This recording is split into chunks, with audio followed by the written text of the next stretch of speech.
आज हम लोग सॉल्यूशन करेंगे civil engineering paper 5 set D. First question है जो आपके स्क्रीन पर शो हो रहा होगा, with increase in the amount of compaction energy. अगर हम लोग एनर्जी कंपैक्शन एनर्जी बढ़ाएंगे तो क्या होगा? अगर कंपैक्शन एनर्जी बढ़ाते हैं तो अगर एनर्जी ज़्यादा देंगे तो क्या होगा? मेरा ऑप्टिमम मॉइस्चर कंटेंट डिक्रीज होगा और गामा डी इंक्रीज करेगा। मतलब कि हमको अगर एनर्जी ज़्यादा पुट कर रहे हैं सॉइल पर, अगर ज़्यादा एनर्जी डाल रहे हैं तो मेरा क्या होगा? कम वाटर का रिक्वायरमेंट रहेगा और गामा डी भी ज़्यादा होगा। तो फर्स्ट का ऑप्शन बी करेक्ट है। क्वेश्चन सेकंड है Terzaghi bearing capacity factor NC N Q N gamma किसका फंक्शन होता है? NC N Q N gamma, जो एनसी और एन क्यू और एन गामा सिर्फ और सिर्फ फंक्शन होता है फाई का, सिर्फ और सिर्फ फंक्शन होता है फाई का, एंगल ऑफ इंटरनल फ्रिक्शन। इसका ऑप्शन हो गया A. Question 3, the active earth pressure coefficient K A generally refers to. Active earth pressure जो होता है के ए, ये रेशियो होता है मेरा इफेक्टिव स्ट्रेस का, दो हॉरिजेंटल इफेक्टिव स्ट्रेस का और वर्टिकल इफेक्टिव स्ट्रेस का रेशियो होता है एक्टिव बर्थ प्रेशर के ए। तो हम बोल सकते हैं इसका ऑप्शन क्या होगा? थर्ड का ए। क्वेश्चन 4 क्या है? जो ultimate bearing capacity of a shallow foundation on sand is reduced to about how much percent when the water table rises to the ground surface. मेरा अल्टीमेट बियरिंग कैपेसिटी कितना घटेगा अगर वाटर टेबल ग्राउंड सरफेस पर reach कर जाएगा sandy soil में? तो हम जानते हैं ट्रजागी क्वेश्चन से क्यू यू बराबर क्या होगा? क्यू यू बराबर C N C plus gamma D N Q plus 0.5 gamma B N gamma. Equation होता है अल्टीमेट बियरिंग कैपेसिटी का शैलो फाउंडेशन का। अगर सैंडी सॉइल का कंडीशन लेते हैं तो कोहेजन 0 हो जाएगा। क्यू यू मेरा क्या हो जाएगा? गामा डी एन क्यू हो जाएगा plus 0.5 gamma B N gamma हो जाएगा। ठीक, अगर वाटर टेबल राइज कर जाएगा ग्राउंड सरफेस पर तो सारा गामा क्या होगा? गामा सबमर्ज हो जाएगा। क्यू यू डैश कितना हो जाएगा? Gamma submerged D N Q plus 0.5 gamma submerged B N gamma. ठीक, स्टार्टिंग में क्यू यू था gamma D N Q plus 0.5 gamma B N gamma. Q dash क्या होगा? सबमर्ज कन्वर्ट हो गया। हम लोग जानते हैं कि गामा सबमर्ज जो होता है, गामा सबमर्ज अप्रॉक्सली हाफ होता है गामा सेट का। इक्वेशन हम लोग को पता है, हाफ होता है, इसका हाफ होता है। इस गामा को हम लोग गामा सेट एज्यूम कर सकते हैं। अगर गामा सबमर्ज हाफ हो गया गामा सेट का तो क्या होगा? मेरा 50% नया वाला जो बियरिंग कैपेसिटी है वो डिक्रीज हो जाएगा। तो इसका ऑप्शन होगा 4 का B. Fifth, the permissible settlement is maximum in the case of. First option है isolated footing on clay, second option है isolated footing on sand, third है राफ्ट ऑन क्ले, फोर्थ है raft on sand. First A option का maximum permissible settlement क्या होगा? Isolated footing on clay का 65 mm। B option का क्या होगा? आइसोलेटेड फुटिंग ऑन सैंड का 40 mm। सी ऑप्शन का क्या होगा? राफ्ट ऑन क्ले का 65 to 100 mm। डी का क्या होगा? राफ्ट ऑन सैंड का क्या होगा? 65 mm। 40 to 65 mm। तो मेरा मैक्सिमम क्या हो गया? मैक्सिमम परमिसिबल सेटलमेंट क्या हो गया? सी। तो ऑप्शन क्वेश्चन 5th का आंसर हो जाएगा C. Question 6, the total DS बताना है, टोटल नंबर ऑफ स्टैटिक इनडिटरमिनेसी बताना है, एक्सटर्नल प्लस इंटरनल एक ब्रिज का। एक ब्रिज दिया हुआ है, इस ब्रिज में देखेंगे अगर डीएस निकालना है कोई भी ट्रस स्ट्रक्चर का तो डीएस बराबर क्या होता है? M plus R minus 2J। इसमें देखते हैं मेंबर कितना है। मेंबर एम बराबर आपका है, इसमें टोटल कैलकुलेट कीजिएगा तो 20 आएगा। मेंबर 20 है। टोटल नंबर ऑफ रिएक्शन कितना है? दो ही सब एक ये एक हिंज पर 2 सपोर्ट, रिएक्शन दूसरा हिंज पर 2, टोटल 4 हो गया रिएक्शन। ज्वाइंट कितना है, ज्वाइंट्स कितना है, टोटल 10 ज्वाइंट है। तो कितना हो जाएगा ds बराबर 20 + 4 - 2 × 10 4। तो ऑप्शन क्या होगा, क्वेश्चन 6 का आंसर होगा सी। क्वेश्चन 7 में इस स्ट्रक्चर का ds बताना है। स्टार्टिंग में स्ट्रक्चर दिया हुआ है, एक स्ट्रक्चर है, इसका ds बताना है। तो इसको करेंगे क्या, सबसे पहले इसको पूरा क्लोज लूप बना लेंगे और रिजिड क्लोज लूप बनाना है। तो इसमें टोटल नंबर ऑफ लूप कितना हुआ, ds बराबर फॉर्मूला है 3c - r'। Total close loop कितना बना, 1 2 3 4 5 6 7, 3 × 7 minus total number of reaction required to make it rigid.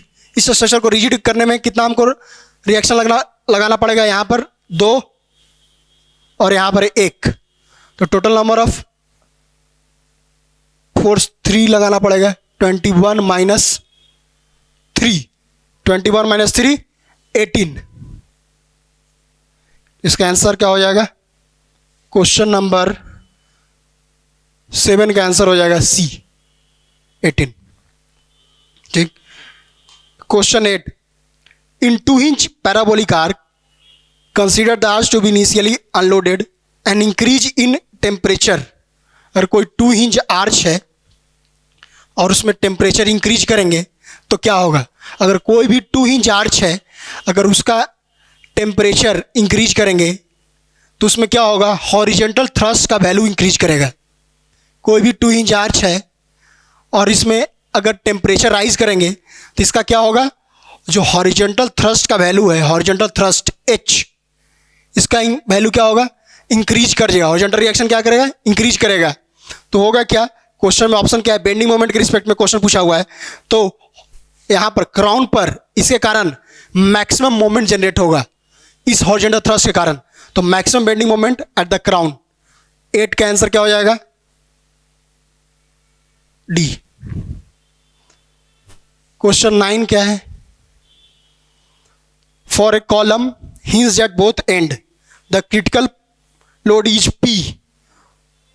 For a column fixed at one and and free at other and the critical load will be. 2 को case दिया है। First case में क्या बोला हुआ है, फर्स्ट केस में कोई कॉलम है, दोनों तरफ हिंज है, इसका क्रिटिकल लोड P है। तो इसका क्रिटिकल लोड हम कैलकुलेट कर सकते हैं, π² EI / L इफेक्टिव स्क्वायर। अगर हिंज ज्वाइंट है तो L इफेक्टिव L हो जाएगा। तो इसका क्रिटिकल लोड कितना हो जाएगा, π² EI / L²। ये केस फर्स्ट है। केस सेकंड क्या बोल रहा है कि अगर एक एंड फिक्स्ड है और दूसरा फ्री है, एक एंड फिक्स्ड है दूसरा फ्री है, तो इसका जो क्रिटिकल लोड होगा PCR, क्रिटिकल लोड होगा π² EI / L इफेक्टिव स्क्वायर। इसका इफेक्टिव लेंथ क्या होगा, जब एक एंड फिक्स्ड होगा और एक एंड फ्री होगा तो इसका इफेक्टिव लेंथ क्या होगा, 2L हो जाएगा। इसका क्रिटिकल लोड क्या होगा, π² EI / L effective means 4L²। इस टर्म को, पूरा टर्म को P बोल रहे हैं, तो ये टर्म जो नया निकल गया है क्या हो गया, P/4। तो ऑप्शन क्या होगा इसका, राइट आंसर सी, 9 का सी। क्वेश्चन 10 में एक ट्रस स्ट्रक्चर दिया हुआ है। इस ट्रस स्ट्रक्चर में ईडी मेंबर में कितना फोर्स लग रहा है, इसको कैलकुलेट करना है। ठीक है, ईडी मेंबर में फोर्स निकालना है तो क्या करना पड़ेगा, इस पॉइंट के अबाउट बेंडिंग मोमेंट 0 ले लेंगे, summation of moment about A0। इससे होगा क्या, एक अननोन यहाँ पर आएगा और दूसरा अननोन क्या होगा, यहाँ एक रिएक्शन फोर्स आएगा RE। अगर RE अगर नोन है तो इसमें ईडी में कितना फोर्स लग रहा है उसको हम कैलकुलेट कर सकते हैं। अगर मोमेंट अबाउट A0 करते हैं तो 40 × 6, 40 × 6, एक मोमेंट आया क्लॉकवाइज मोमेंट बराबर RE × 3, ये एंटी क्लॉकवाइज मोमेंट हो गया। क्लॉकवाइज मोमेंट बराबर एंटी क्लॉकवाइज मोमेंट, 3 × 6, RE बराबर क्या आ गया, 80 किलो न्यूटन आ गया। रिएक्शन कितना आ गया 80 किलो न्यूटन। तो इस मेंबर में फोर्स क्या होगा, इस ज्वाइंट का हम अलग से एबीडी ड्रॉ कर देंगे। इस ज्वाइंट पर क्या है, एक इस टाइप का फोर्स लग रहा है 80 किलो न्यूटन लोड का। इधर से इस फोर्स को हमको कैलकुलेट करना है एफ ई डी, और एक और मेंबर इधर गया है। इस मेंबर में फोर्स 0 हो जाएगा, नॉन कोलिनियर मेंबर है। एफ ई डी क्या होगा 80 किलो न्यूटन हो जाएगा, और कैसा नेचर का होगा, कॉम्प्रेसिव नेचर का है। ज्वाइंट की तरफ एरो है इसलिए कॉम्प्रेसिव नेचर का हो गया। अगर ज्वाइंट से अवे होता तो टेंशन नेचर का हो जाता। तो ऑप्शन कितना होगा 10 का C. Question 11, a simply supported RCC beam carry a uniformly distributed load has a deflection of 100 mm at the end when the both ends are fixed. कोई सिंपली सपोर्टेड बीम है, इसमें अगर यूडीएल लोडिंग है, suppose ये W kilo Newton पर metre का, इसका जो डिफ्लेक्शन आ रहा है सेंटर पर, जो डिफ्लेक्शन होगा, deflection at centre, deflection at centre question में गिवन में दिया हुआ है 100 mm। अगर इसको फिक्स कर दिए, हिंज से फिक्स हो गया सपोर्ट, तब मेरा कितना यहां पर डिफ्लेक्शन होगा। इसका डिफ्लेक्टेड प्रोफाइल कुछ है,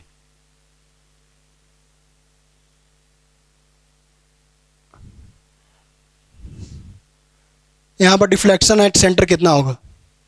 इसका डिफ्लेक्शन एट सेंटर क्या होगा, फिक्स बीम का सिंपली सपोर्ट के रिस्पेक्ट में जब यूडीएल लोडिंग होगा तो हम लोग जानते हैं डिफ्लेक्शन एट सेंटर कितना होता है, 1/5 times delta simply supported beam. तो 1/5 इंटू 100 20 mm होगा। इसका डिफ्लेक्शन कितना होगा 20 mm होगा। क्वेश्चन 11 का आंसर कितना होगा सी। क्वेश्चन नंबर 12 में a beam carries A uniformly distributed load through out its length in which of the following configuration will the strain energy will be maximum. हम लोग को 4 बीम दिया हुआ है, एक सिंपली सपोर्टेड, एक प्रॉप्ड, एक कैंटिलीवर, फोर्थ फिक्स्ड। इसमें हमको बताना है किस बीम में मैक्सिमम स्ट्रेन एनर्जी होगा। तो स्ट्रेन एनर्जी का फॉर्मूला है m²dx/2EI। तो अगर इसको कैलकुलेट करेंगे तो ये सारा रिजल्ट आएगा।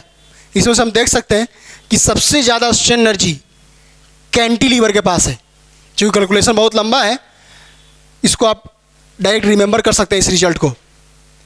12 का आंसर क्या होगा, क्वेश्चन 12 का सी। क्वेश्चन 12 में एक ट्रस स्ट्रक्चर दिया हुआ है।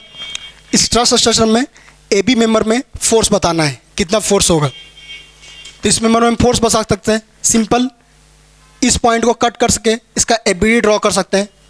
सपोज जेड ये मेंबर बी डी मेंबर है, एक मेंबर चल गया इधर बी डी, सपोज जेड इधर एफ बी डी लग रहा है, यहाँ 5 किलोमीटर लग रहा है, और हमको कैलकुलेट करना है एफ ए कैलकुलेट करना है, ए बी मेंबर में फोर्स कैलकुलेट करना है। तो यहाँ से हम देख सकते हैं अगर इस ज्वाइंट पर समेशन ऑफ एफ एक्स बराबर 0 अप्लाई करेंगे, net horizontal force in x direction 0, तो हम बोल सकते हैं एफ ए बी बराबर क्या होगा 0। तो इसका आंसर होगा 13 का A. 14 number question, the number of independent equations to be satisfied for static equilibrium in a space structure is. अगर प्लेनर स्ट्रक्चर है तो हम लोग को 3 इक्विलिब्रियम इक्वेशन रिक्वायर्ड है, और अगर मेरा स्पेस स्ट्रक्चर है तो हमको 6 नंबर ऑफ इक्वेशन रिक्वायर्ड है। तो इसका आंसर क्या होगा 14 का डी। अगर प्लेनर स्ट्रक्चर है तो 3, और अगर स्पेस स्ट्रक्चर है तो 6 number of equation of equilibrium equation required. 15 number question, question 15 में डिफ्लेक्शन का रेशियो पूछा है। 2 बीम, एक बीम दिया हुआ सिंपली सपोर्टेड बीम है, ऑफ लेंथ L है, और इस पर टोटल लोड W एक्ट कर रहा है। कैपिटल डब्ल्यू एक्ट कर रहा है। इसमें जो डिफ्लेक्शन होगा डेल्टा सेंटर पर फर्स्ट केस में W capital total W L के पावर 4 एल के power 3 W L Q divided by 48 EI first case का रिफ्लेक्शन होगा। सेकेंड केस में बोल रहा है सेम डब्ल्यू को यूनिफॉर्मली डिस्ट्रीब्यूटेड लोड में कन्वर्ट कर दिए हैं। सेम डब्ल्यू को small uniformly distributed load length L दिया हुआ है। तो इस केस में सेकेंड केस में जो डिफ्लेक्शन होगा सेंटर पर वो होगा 5/384 डब्ल्यू एल के पावर 4 EI और क्वेश्चन में गिवन है स्मॉल डब्ल्यू इंटू एल बराबर कैपिटल डब्ल्यू। तो इस इक्वेशन को हम लिख सकते हैं 5/384 capital W L Q by EI। और क्वेश्चन में पूछा है दोनों का रेशियो निकालना है डेल्टा 1 बाई डेल्टा 2। तो जब रेशियो निकालेंगे डेल्टा 1 बाई डेल्टा 2 तो आपका आ जाएगा 8/5। तो आंसर सही आंसर क्वेश्चन 15 का हो जाएगा सी।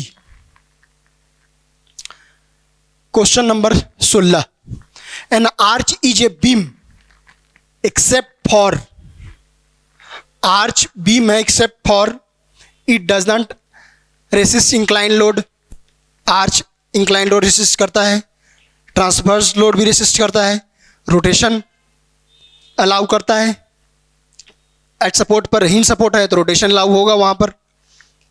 It doesn't allow horizontal movement. Arch आपका हॉरिजॉन्टल मूवमेंट अलाउ नहीं करता है। इट डजंट आर्च में क्या होगा आर्च में हमेशा हम देखते हैं कि एक हॉरिजॉन्टल थ्रस्ट निकल के आता है। जब भी आर्च का क्वेश्चन सोल्व करते हैं तो एक हॉरिजॉन्टल थ्रस्ट हमेशा निकल के आता है। कोई भी आर्च का प्रॉब्लम है तो हॉरिजॉन्टल थ्रस्ट निकल रहा है, इसका मतलब इसमें हॉरिजॉन्टल मूवमेंट अलाउ नहीं किया हुआ है। इसलिए क्वेश्चन 16 का आंसर क्या हो जाएगा D. Question 17 the solution of statically indeterminate structure required. कोई भी अगर इनडिटरमिनेट स्ट्रक्चर है, अगर आप उसको सोल्व करना है तो आप उसको सिर्फ इक्विलिब्रियम इक्वेशन से सोल्व नहीं कर सकते हैं, आपको कंपैटिबिलिटी इक्वेशन भी रिक्वायर्ड है इक्विलिब्रियम इक्वेशन के साथ। तो इसका 17 का क्वेश्चन नंबर 17 का ऑप्शन सी सही होगा, equilibrium and compatibility condition together. Question 18 तो कितना हमको फोर्स रिलीज करना पड़ेगा। कोई भी इनडिटरमिनेट स्ट्रक्चर है, मान लिया कोई इनडिटरमिनेट स्ट्रक्चर है ऑफ सपोज या DS2, इसका मतलब हमको इक्विलिब्रियम इक्वेशन के अलावा दो और एक्स्ट्रा इक्वेशन चाहिए to complete analyse structure, analysis करने के लिए या उसको डिटर्मिनेट करने के लिए। To convert indeterminate structure to determinate structure the number of force to be release is equal to, ये आपका हो जाएगा 18 का ऑप्शन डी। 19 क्वेश्चन नंबर 19 में पूछा है आपका कौन ट्रस मैकेनिज्म फॉर्म कर सकता है। तो क्वेश्चन 19 का करेक्ट आंसर सी होगा। फर्स्ट ऑप्शन में जो दिया हुआ है ए ऑप्शन, इसमें दिया हुआ है m बराबर 2j-3। ये कंडीशन आपको डिटर्मिनेट एंड स्टेबल ट्रस का m greater than 2j-3 E B option दिया हुआ है। ये कंडीशन आपका indeterminate truss and stable and indeterminate truss का ऑप्शन दिया हुआ है। सी ऑप्शन सी क्या है m लेस देन 2j-3। ये कंडीशन आपका क्या है अनस्टेबल ट्रस का, अनस्टेबल ट्रस मैकेनिज्म फॉर्म कर सकता है। इसलिए 19 का ऑप्शन क्या होगा C. 20 the ratio of stress develop due to suddenly applied load and suddenly applied load के लिए आप जो स्ट्रेस होगा वो कितना होता है 2P/A, लेकिन ग्रेजुअली अप्लाइड लोड के लिए क्या होगा स्ट्रेस सिंपल P/A। इसका रेशियो करेंगे तो कितना ऑप्शन आएगा 2। 20 का option B. Third 21 the shear stress on a principal principal plane पर शियर स्ट्रेस क्या होगा? जीरो होगा। बेसिक डेफिनेशन है आपका प्रिंसिपल स्ट्रेस का।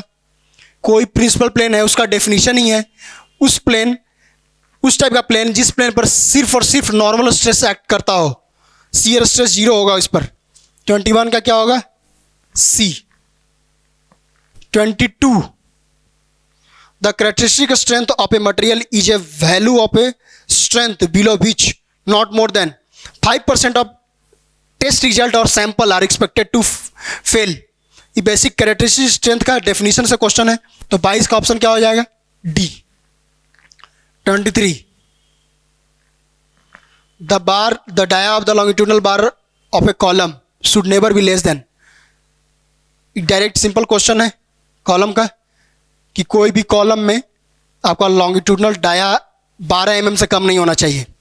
इसका 23 का क्या होगा? ए ऑप्शन होगा। आइए स्कोर से 24, the number of treads in a flight is equal to,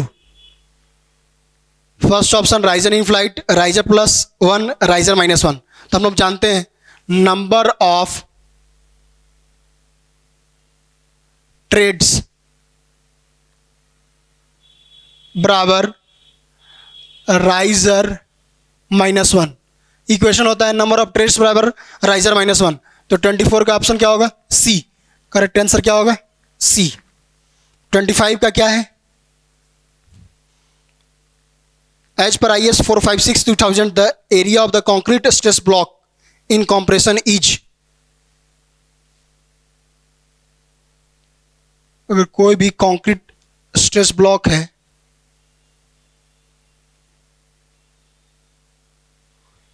इस ब्लॉक का एरिया कितना होगा? हम लोग जानते हैं कि इसमें जो कंप्रेसिव फोर्स होता है वो लगता है 0.36 FCK/B × XU। ये टोटल फोर्स कंप्रेसिव फोर्स लगता है। तो फोर्स बराबर क्या होगा? स्ट्रेस, FCK स्ट्रेस है इनटू दिस टर्म एरिया। तो एरिया कितना होगा? 0.36 B × XU। तो हम इसका ऑप्शन बोल सकते हैं 25 का A. In 26, question number 26, in a pre stress member it is advisable to use. Pre stress member में हम लोग क्या यूज करते हैं? हाई स्ट्रेंथ कंक्रीट यूज करते हैं और हाई टेंसाइल स्टील यूज करते हैं। 26 का ऑप्शन क्या होगा? 6C।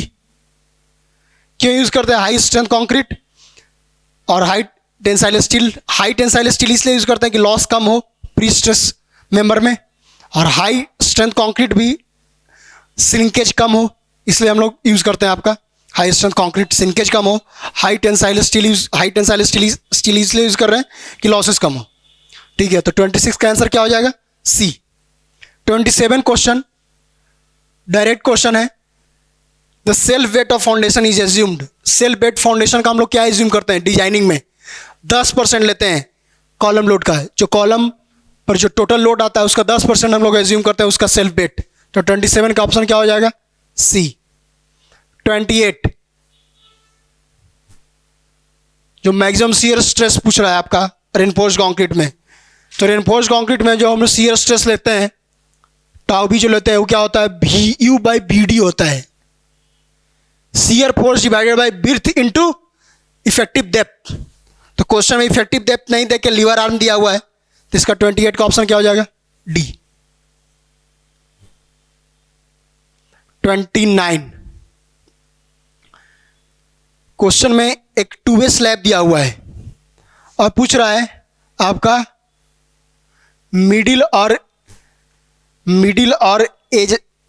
स्ट्रिप का विड्थ पूछ रहा है। मिडिल स्ट्रिप पूरा स्लैब को, अगर ये LY है, पूरा LY है और इधर LX है, अगर 2-वे स्लैब इसको एज्यूम कर रहे हैं, इसको हम लोग एज स्ट्रिप मानते हैं, इसको भी एज स्ट्रिप। ये बीच वाला क्या हो जाता है आपका? Middle strip. इसका लेंथ कितना होता है? ये लेंथ होता है 3/4 LY। ये कितना होता है? एज स्ट्रिप LY/8, इधर क्या हो जाएगा? LY/8। मिडिल स्ट्रिप का विड्थ कितना होगा? 3/4 of the width of the slab. 29 का C. Question number 30, partial factor of safety concrete के लिए कितना यूज करते हैं हम लोग? IS 457 में 1.5 और स्टील के लिए 1.15। तो 30 का आंसर क्या हो जाएगा? ए। कंक्रीट के लिए पूछा हुआ है तो आपका partial factor of safety concrete का कितना होगा? 1.5। 31 में पूछा है आपका बॉन्ड लेंथ या डेवलपमेंट लेंथ पूछा है कि डेवलपमेंट लेंथ कितना होगा। 31 क्वेश्चन में आपका डेवलपमेंट लेंथ पूछा है। अगर सपोज दैट कोई कंक्रीट ब्लॉक है, इस कंक्रीट ब्लॉक में कोई एम्बेडेड स्टील है, स्टील बार, इसका जो लेंथ है, इस लेंथ को एलडी बोल रहे हैं, जितना एम्बेडेड लेंथ है। इसमें मैक्सिमम टेंसाइल स्ट्रेस जो एक्ट कर सकता है वो एक्ट कर सकता है एफटी, गिवन है क्वेश्चन में। और इसके सरफेस पर जो बॉन्ड स्ट्रेस जो होगा, बॉन्ड स्ट्रेस इसके सरफेस पर ये दिया हुआ है आपका एफ बी। आपको एलडी बताना है, फोर्स इक्वेट कर देंगे। कोई भी स्टील रॉड है, कंक्रीट में एम्बेडेड है, तो मैक्सिमम कितना फोर्स से पुल आउट कर सकता है, इसको बाहर तीर सकता है। आप बोल सकते हो stress, permissible tensile stress into इसका क्रॉस सेक्शन एरिया, तो हम लोग बोल सकते हैं एफ टी इंटू इसका क्रॉस सेक्शन एरिया। अगर इसका डाया डी है, एज्यूम करते हैं डी क्वेश्चन में दिया हुआ है, डी डाया बार का, तो हम बोल सकते हैं π/4 into D square. Maximum force इस बार में इतना लगा सकते हैं हम लोग, F T into π/4 D square. और इसके रिस्पॉन्स में जब फोर्स लगाएंगे तो इसके चारों तरफ, चारों लेयर में सरफेस पर क्या होगा? बॉन्ड स्ट्रेस जनरेट होगा शियर स्ट्रेस के फॉर्म में। तो हम लिख सकते हैं इसका सरफेस एरिया, इसका सरफेस एरिया क्या होगा? Pi D into L D development length into आपका bond stress F B. Question में पूछ रहा है एल डी, तो डी से डी, पाई से पाई, तो एल डी बराबर हो गया आपका F T into D divided by 4FB। तो ऑप्शन क्या हो जाएगा? ए ऑप्शन हो जाएगा, डेवलपमेंट लेंथ 31 का। 31 का आंसर क्या होगा? ए। 31 का आंसर क्या होगा? ए आंसर हो जाएगा। 32 में 32 क्वेश्चन है, as the percentage of steel increases.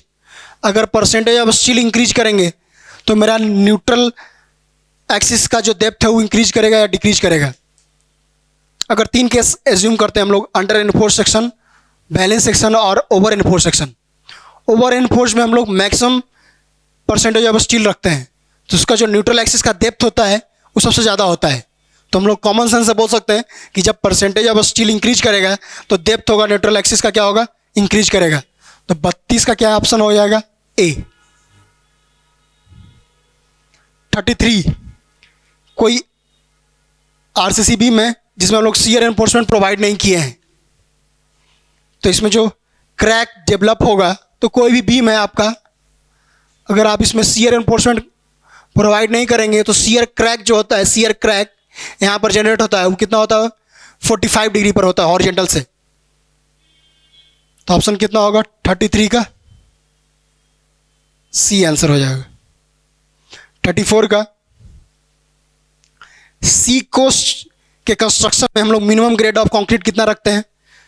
C coast के कंस्ट्रक्शन में हम लोग मिनिमम ग्रेड M30 रखते हैं, कम से कम M30 होना चाहिए सी कोस्ट कंस्ट्रक्शन में। इसका ऑप्शन क्या हो जाएगा?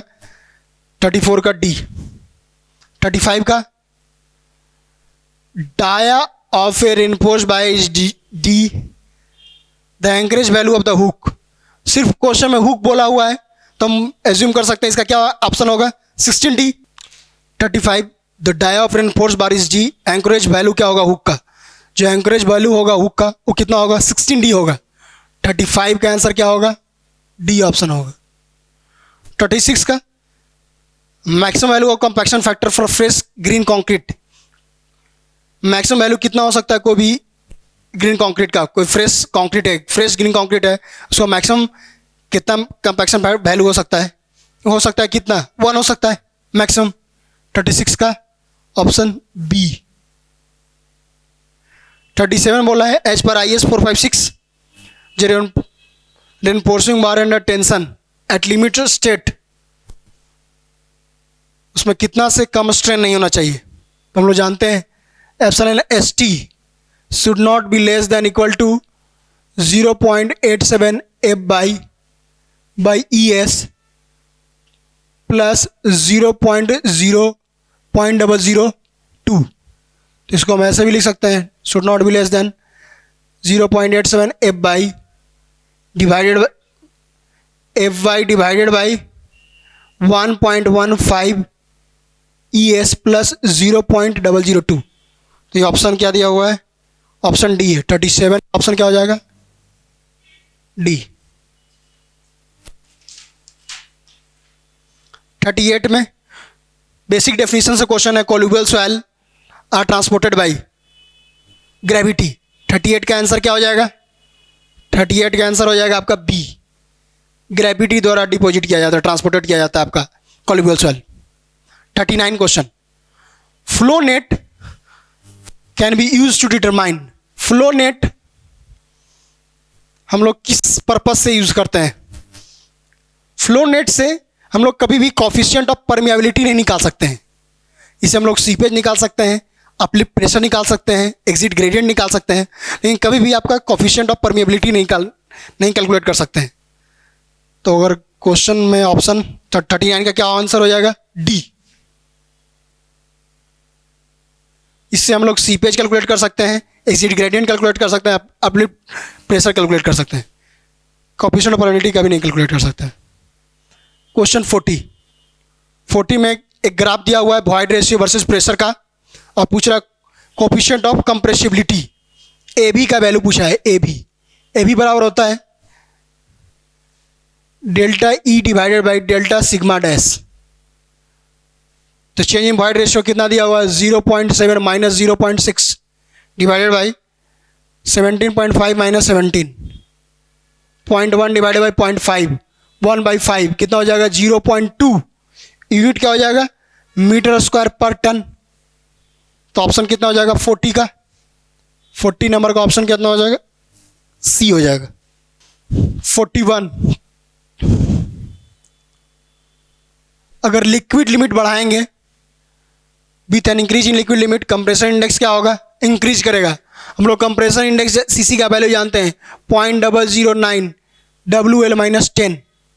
अगर लिक्विड लिमिट बढ़ाते हैं तो सीसी का वैल्यू क्या होगा? इंक्रीज करेगा। तो हम बोल सकते हैं with an increase in liquid limit the compressor index क्या होगा? इंक्रीज करेगा। 41 का आंसर क्या हो जाएगा? 41 का B. 42, the dry density of a soil दिया हुआ है, गामा डी दिया हुआ है, आपका वाटर कंटेंट दिया हुआ है, आपका गामा सेट और गामा सबमर्ज पूछ रहा है। गामा डी क्वेश्चन में दिया हुआ है आपका 1.5 ग्राम पर सीसी, वाटर कंटेंट दिया हुआ है आपका 50%। तो हम लोग जानते हैं गामा डी बराबर gamma bulk divided by 1 plus water content. तो अगर गामा बल्क गामा सेट है तो इसको हम लिख सकते हैं गामा सेट बराबर gamma sat gamma dry into 1 plus water content. तो गामा ड्राई कितना है? 1.5 इंटू 1 प्लस 0.5, 1.5 इंटू 1.5, 2.25 हो जाएगा ग्राम पर CC gamma sat. Gamma submerge कितना होगा? हम जानते हैं गामा सबमर्ज होता है gamma sat minus gamma water. Gamma sat कितना हो गया? 2.25 माइनस गामा वाटर क्या होगा? 1 ग्राम पर सीसी। ग्राम पर सीसी के टर्म में कितना हो जाता है? 1 ग्राम पर सीसी। गामा वाटर कितना हो जाएगा? 1.25 ग्राम पर सीसी। तो आंसर हो जाएगा आपका 42 का ए आंसर हो जाएगा। 43, in the stability analysis the term mobilised shear strength is refer to. Mobilised shear strength means जो एक्टिंग शियर स्ट्रेंथ है या अप्लाइड शियर स्ट्रेंथ है। तो ऑप्शन क्या हो जाएगा 43 का? B, mobilised. 43 का क्या हो जाएगा? Option B. एक्टिंग, मोबिलाइज मतलब जो अभी एक्चुअल में एक्ट कर रहा है या अप्लाइड है। 43 का ऑप्शन क्या हो जाएगा? B. 44, in geotech engineering soil is considered as, हम लोग सॉइल को 3 फेज में पढ़ते हैं, सॉलिड और वॉइड। वॉइड में हम लोग वाटर और एयर दोनों का एज्यूम कर सकते हैं। सॉलिड रहता है आपका, वाटर रहता है और एयर रहता है। 3 फेज सिस्टम पढ़ते हैं हम लोग सॉइल मैकेनिक्स में। इसका 44 का ऑप्शन क्या होगा?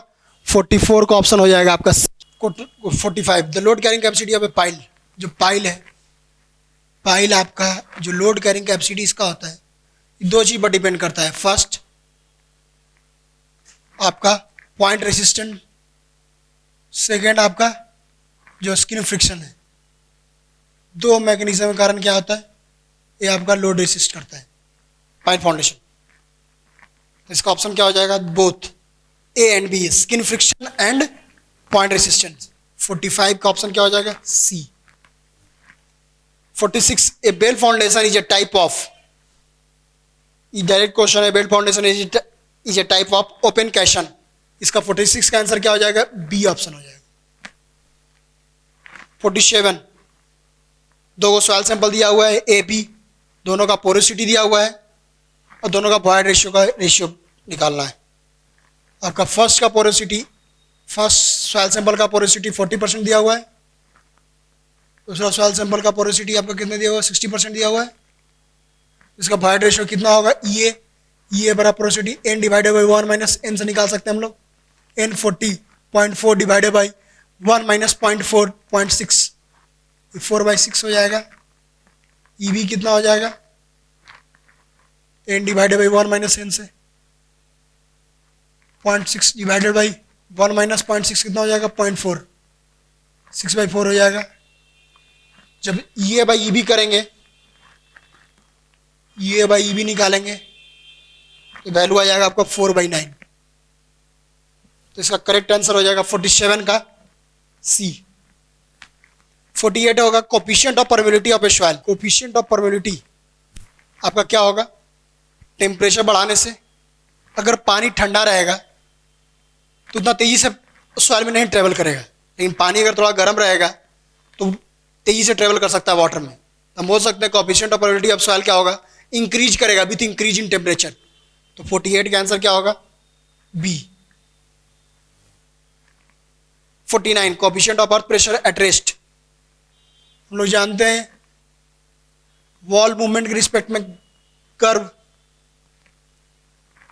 ये movement away from the soil है, sorry movement away from soil इधर है, movement away from soil, active earth pressure, at rest earth pressure और पैसिव अर्थ प्रेशर। इस पोर्शन को बोल सकते हैं मूवमेंट आपका अवे फ्रॉम द सॉइल है, इधर मूवमेंट टुवर्ड द सॉइल है। तो यहाँ से मैग्नीट्यूड को कंपेयर कर सकते हैं। क्वेश्चन में के नॉट का कंपेरिजन है, coefficient of earth pressure at rest, ये आपका क्या है? ग्रेटर है के से, लेकिन स्मॉलर है आपका के पी से। तो बोल सकते हैं इसका answer greater than active earth pressure but less than passive earth pressure. 49 का ऑप्शन क्या हो जाएगा? ए। 50 क्वेश्चन में लिक्विड लिमिट, प्लास्टिक लिमिट दिया हुआ है, आपको एक्टिविटी नंबर निकालना है। एक्टिविटी नंबर बराबर क्या होता है? एक्टिविटी नंबर बराबर होता है आपका IP divided by percentage clay. कितना आपका सॉइल में परसेंटेज क्ले है? आईपी कितना होगा? 65%। आईपी प्लास्टिसिटी इंडेक्स कितना होता है? Liquid limit minus plastic limit divided by percentage clay. Clay का परसेंटेज कितना क्वेश्चन में दिया हुआ है? 24%। लिक्विड लिमिट कितना दिया हुआ? 65% माइनस 29% डिवाइडेड बाई 24%, कितना हो जाएगा? 36% हो जाएगा, ऊपर 24 हो जाएगा। तो 36/24 क्या होगा? 1.5 आ जाएगा। तो ऑप्शन क्या हो जाएगा? 50 का आंसर सी। कंप्लीट हो गया सेट।